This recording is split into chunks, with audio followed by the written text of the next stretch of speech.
I've got some really good news for all of you crypto holders out there. A story that I'm very anxious to share with you. And Tom Emmer is out there fighting for crypto, calling out those who are getting in the way of crypto Web3 development here in the United States. Who is he calling out though? Well, I'm going to share it with you. And you know what, everyone? Happy St. Patrick's Day. Yep, St. Patrick's Star Day.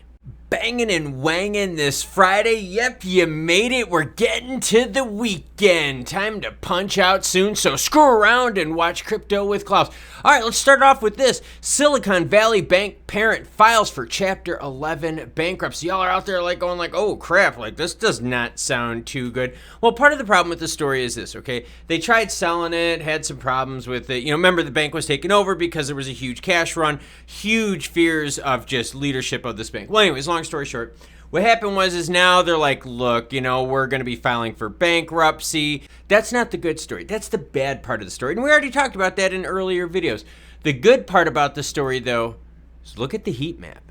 The heat map is digesting this. I want you to think of just several months ago. If we would have had this happen several months ago with Silicon Valley Bank going down Chapter 11 bankruptcy, this would have been way more red for longer. But you're already seeing the markets have already digested this action and are already starting to make moves on the way up. Bitcoin sitting at 26,298, up 5.7% last 24. ETH knocking on 1,700's door. XRP, one of the French channels, sitting at 36.8, up 1.8% last 24. XLM just under that 8.5, up 0.79% last 24 hours. So you can see the market is digesting this information really good. Now, let's put this into even more perspective, because like I said, this is good news. Seriously, feel a sigh of relief here. You guys rip on me sometimes, not all of you, but some of you out there in the comments rip on me like, oh my God, you're so negative. No, I report the news. Well, guess what? I'm reporting something good now.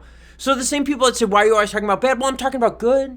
You better comment about that down below. So yeah, green heat map and thing. That's all despite USDC depegging here. Check it out. Look at depegging action, right?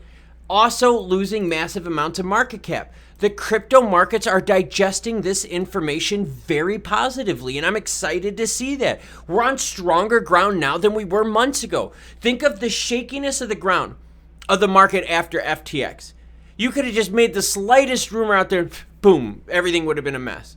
Now, Silicon Valley Bank, little bankruptcy action, we're still green in the heat map. Congressman Tom Emmer accuses the U.S. of market chaos to kill crypto. Many experts have been theorizing that the U.S. government is deliberately hunting down the crypto industry following the closure of pro-crypto financial institution Silvergate Bank. On Thursday, U.S. Congressman Tom Emmer said the Biden-led administration appears to be weaponizing market chaos to kill crypto. Let's go over to Tom Emmer over on Twitter, and guess what? I will have my Twitter and all these articles linked in the information below. By the way, I break some of these stories faster on Twitter than I do on YouTube because it's easier for me to put out a news blurb like this. It's clear the Biden administration is weaponizing market chaos to kill crypto. This is coming from Tom Emmer. Let's listen to what he has to say. More importantly, Neil, why is our government going after the crypto business? Signature, they initially announced that the issue was they were banking crypto and making loans. They weren't. They were just banking crypto, and even the New York Financial Services Department, the head of that, has acknowledged crypto had nothing to do with Signature. Barney Frank. That's right. The fall of that bank had nothing to do with crypto. But the government out there, and Tom Emmer's highlighting, hey, Biden administration, I'm not picking sides right or left, but Biden administration right now is at the helm. Gary Gensler's at the helm of the SEC. And you're not seeing the Biden administration reel in Gary Gensler at all. They're letting the courts tackle it.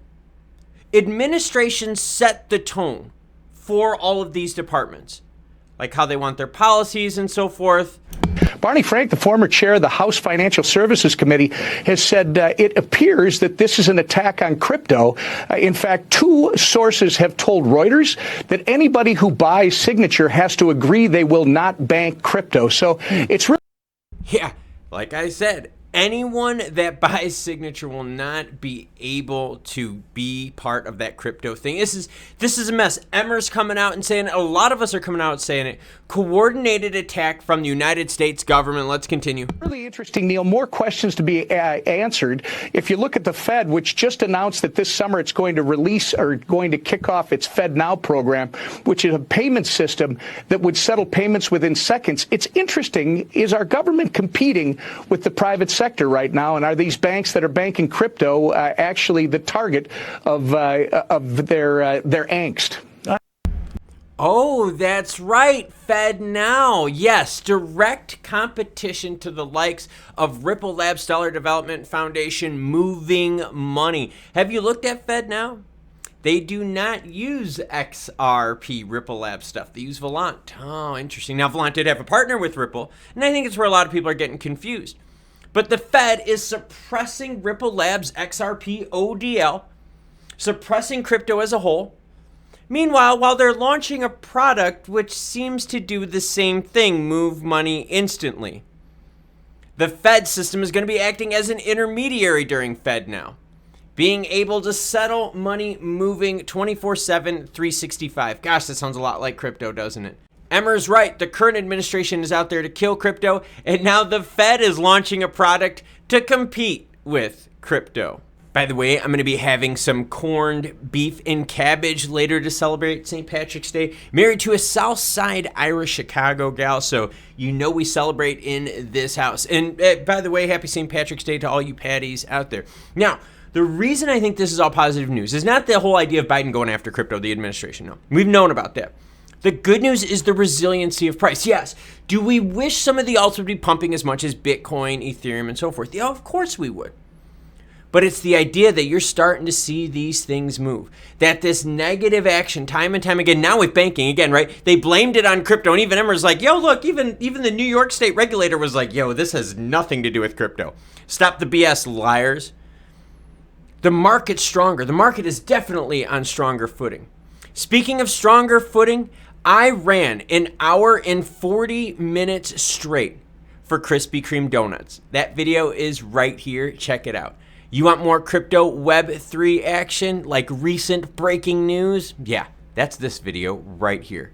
Till more news breaks, I'm actually going to get a workout in. You cool cats have a great rest of your St. Patrick's Day. Patrick Star Day.